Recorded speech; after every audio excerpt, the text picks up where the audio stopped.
trilyon ata yung kanilang inilaan. Wow, kalahating trilyon dito. ah. And makikita natin dito, halos papantay na kasi siguro may plus minus 2 ang tong survey ng yung margin of error. Pero makikita natin ang paniniwala ng taong bayan doon sa positibo at negatibo ay halos magkakapantay na. Doon sa positibo, naniniwala sila na pagpapakita ito ng pamahalaan sa malasakit nila sa taong bayan, makatulong para umangat yung economic status ng mga Pilipino, mabawasan yung kahirapan. Pero dito sa negative, may kita rin natin dito, mas naniniwala din ang mga tao na maaring maging source ito ng korupsyon sa gobyerno, graft and corruption sa gobyerno. Pwede rin itong maging pamamaraan Siyempre, ng mga politiko o yan ng ang gobyerno dahilan para sa pangangampanya ng mga kandidato. At sinabi rin dito yung pag-aaksaya lang ito ng public funds. Kung mapapansin natin, ang may pinakamataas na naniniwala na pangit ang dala nitong paghatid ng ayuda ay dito sa Mindanao. 47% nagsasabi na negative ito, 42% lang nagsasabing positive itong pagbibigay ng ayuda.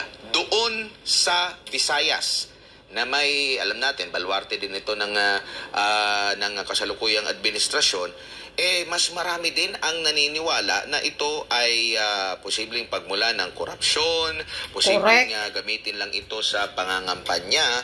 48% ang nasasabing negative ito compare sa 43%. Anong masasabi mo dito, attorney? Kumbaga, iba talaga yung perception din or paniniwala ng taong bayan na hindi ito pure na pagtulong sa mga kapuspalad natin, kundi ginagamit lang ito bilang pwedeng maging source ng graft and corruption o di kaya ay para sa darating in aid of election.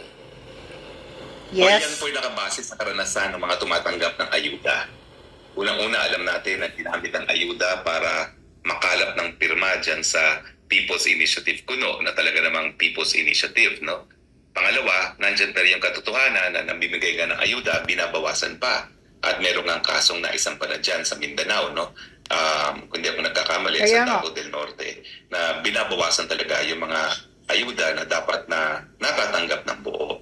So, karamihan naman po kasi ng tinatanong dyan ay galing din sa hanay na talaga nakakatanggap ng ayuda.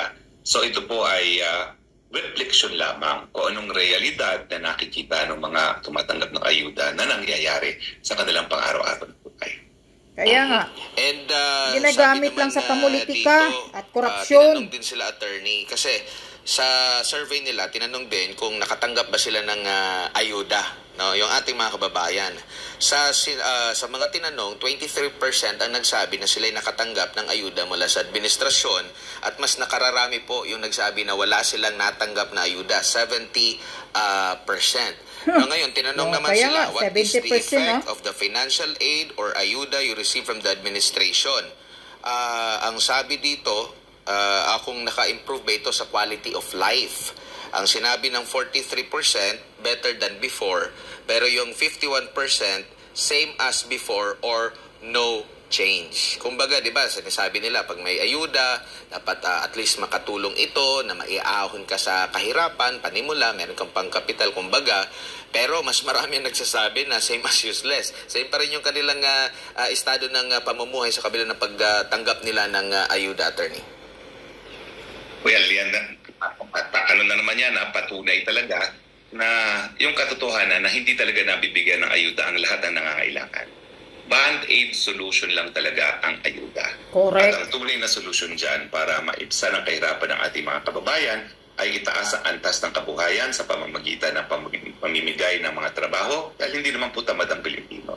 Yung 14 million na nakipagsapalaran sa iba't ibang parte ng daigdig malayo sa kanilang pamilya ay patunay na talagang sanay at handa na magbanat ng putong Pilipino kung meron lang trabaho. 14 million Pilipino sa buong daigdig.